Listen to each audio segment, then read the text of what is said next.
മൂന്നാം വഴി വീക്കെൻഡ് ന്യൂസിലേക്ക് സ്വാഗതം. ഞാൻ നിത്യ. ഈ ആഴ്ചയിലെ പ്രധാന സഹകരണ വാർത്തകളിലേക്ക്. സഹകരണ മേഖലയിൽ ജനകീയ വിശ്വാസം ഉറപ്പിക്കുന്ന നേട്ടം നിക്ഷേപ സമാഹരണത്തിൽ സ്വന്തമാക്കി സഹകരണ ബാങ്കുകൾ. 44ാമത് നിക്ഷേപ സമാഹരണത്തിൽ ലക്ഷ്യമിട്ടതിനേക്കാൾ 1.5 ഇരട്ടിയാണ് സഹകരണ ബാങ്കുകളിലും സംഘങ്ങളിലുമായി എത്തിയത്.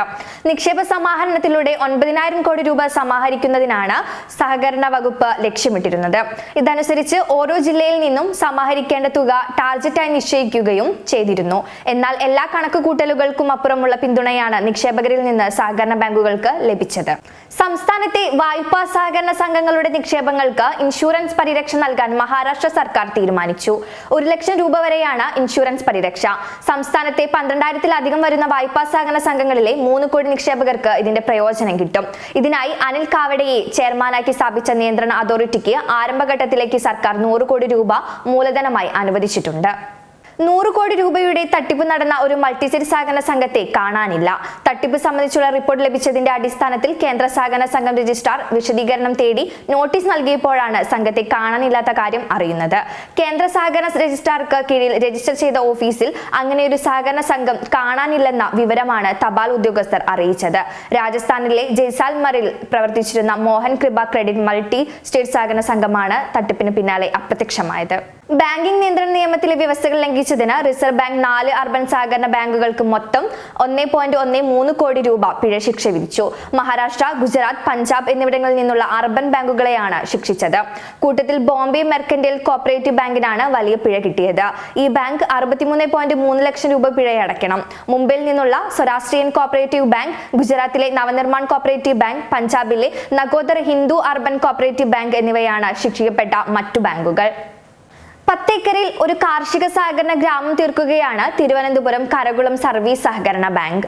പൂക്കൾ, പച്ചക്കറി, മത്സ്യങ്ങൾ, കൃഷിയിടങ്ങളിലൂടെ നടന്നു കാണാൻ നാഡീഞരമ്പുകളെ പോലെ കൊച്ചു നടപ്പാതകൾ, രാത്രിയിൽ പ്രഭ വിതറാൻ സോളാർ വിളക്കുകൾ, കർഷകരെ ഒരു പദ്ധതിക്ക് കീഴിൽ മനോഹരമായ ഒരു സഹകരണ ഗ്രാമമാണ് ബാങ്ക് നടപ്പാക്കുന്നത്. ഇതിന് കാസ്കോ വില്ലേജ് എന്നാണ് പേര് നൽകിയത്. വെറും കൃഷിയിടം എന്ന രീതിയിലല്ല കാസ്കോ വില്ലേജ് ഒരുക്കിയത്. ടൂറിസ്റ്റുകൾക്ക് നടന്നു കാണാം, തണലിലിരുന്ന് മതിയാവോളം സംസാരിക്കാം, താമസിക്കാൻ ചെറിയ ഹട്ടുകളും സ്ഥാപിക്കും. ടൂറിസം വകുപ്പിന്റെ കൂടി സഹകരണത്തോടെയാണ് ഇതെല്ലാം നടപ്പാക്കുന്നത്. വാഗ്ബടാനന്ദിനെ കുറിച്ച് പറയാതെ ഊരാളുങ്കൽ ലേബർ കോൺട്രാക്ട് സൊസൈറ്റിയെ കുറിച്ച് പറയാനാവില്ലെന്നും അന്ധവിശ്വാസങ്ങളെയും അനാചാരങ്ങളെയും പ്രതിരോധിച്ച അദ്വൈതത്തിന്റെ ഭൗതിക പ്രയോഗമായിരുന്നു ഗുരുവിന്റെ മാർഗമെന്നും മുഖ്യമന്ത്രി പിണറായി വിജയൻ പറഞ്ഞു. Uralungal labour contract cooperative society ശതാബ്ദി ആഘോഷങ്ങൾ ഉദ്ഘാടനം ചെയ്യുകയായിരുന്നു മുഖ്യമന്ത്രി. വിഗ്രഹാരാധനയെ എതിർത്ത് ജനങ്ങളുടെ ജീവിത നിലവാരം ഉയർത്തുന്ന സാമൂഹിക പരിഷ്കാരത്തിന് അദ്ദേഹം ഊന്നൽ നൽകി. നവോത്ഥാനം കേവല സാമൂഹ്യ പരിഷ്കരണം മാത്രമല്ല, സാമൂഹ്യ പുരോഗതി ലക്ഷ്യം വെച്ചുള്ള ഭൗതിക വികാസം കൂടിയായിരിക്കണമെന്ന ദീർഘവീക്ഷണത്തിനാണ് 1 നൂറ്റാണ്ട് തികയുന്നതെന്നും മുഖ്യമന്ത്രി കൂട്ടിച്ചേർത്തു. പ്രാഥമിക സഹകരണ ബാങ്കുകൾ നടത്തുന്ന നീതി സ്റ്റോർ, കൺസ്യൂമർ സ്റ്റോർ എന്നിവിടങ്ങളിലേക്ക് സ്ഥിര നിയമനം നടത്തുന്നതിനുള്ള പ്രശ്നങ്ങൾ തുടരുന്നു. ഏറ്റവും ഒടുവിലായി കൊല്ലം ജില്ലയിലെ പിറവന്തൂർ സഹകരണ ബാങ്കിന്റെ അപ്പീലിലാണ് ഇത് സംബന്ധിച്ച് സഹകരണ വകുപ്പിന്റെ തീർപ്പ് ഉണ്ടായിട്ടുള്ളത്.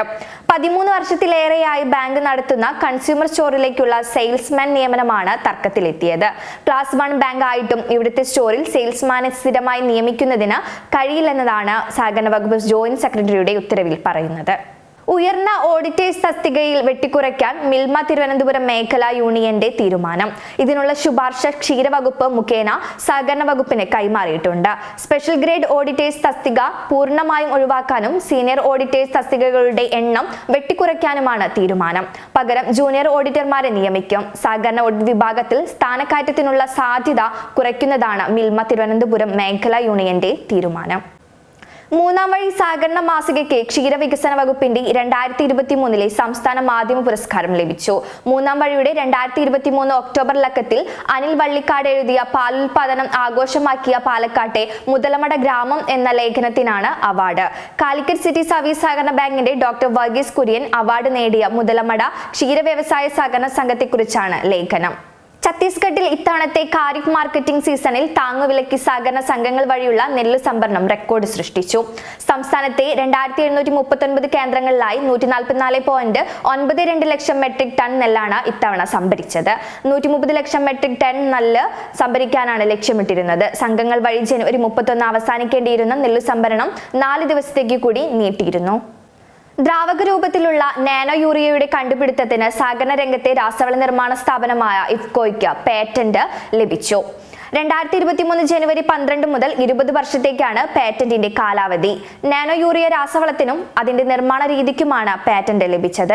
1970 പേറ്റന്റ്സ് ആക്ടിലെ വ്യവസ്ഥകൾ അനുസരിച്ചാണ് ഇഫ്കോയ്ക്ക് പേറ്റന്റ് അനുവദിച്ചിരിക്കുന്നത്. MVR cancer centre and research ഇൻസ്റ്റിറ്റ്യൂട്ടിൽ കുട്ടികൾക്കായി കിഡ്സ് സോൺ പ്രവർത്തനം തുടങ്ങി.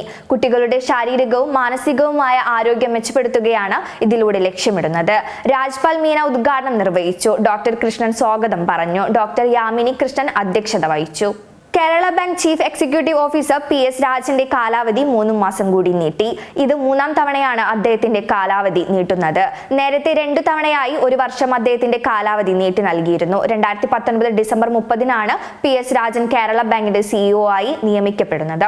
3 വർഷത്തേക്കായിരുന്നു നിയമനം. ഈ ആഴ്ചയിലെ പ്രധാന സഹകരണ വാർത്തകൾ ഇവിടെ അവസാനിച്ചു. കൂടുതൽ വാർത്തകളുമായി അടുത്ത ആഴ്ച വീണ്ടും കാണാം. സഹകരണ മേഖലയുമായി ബന്ധപ്പെട്ട വാർത്തകളും വീഡിയോകളും നിങ്ങൾക്കും നൽകാം. അതിനായി 3amvazhi@gmail.com എന്ന മെയിൽ ID യിലേക്കോ 6238500515 എന്ന നമ്പറിലേക്കോ ബന്ധപ്പെടുക.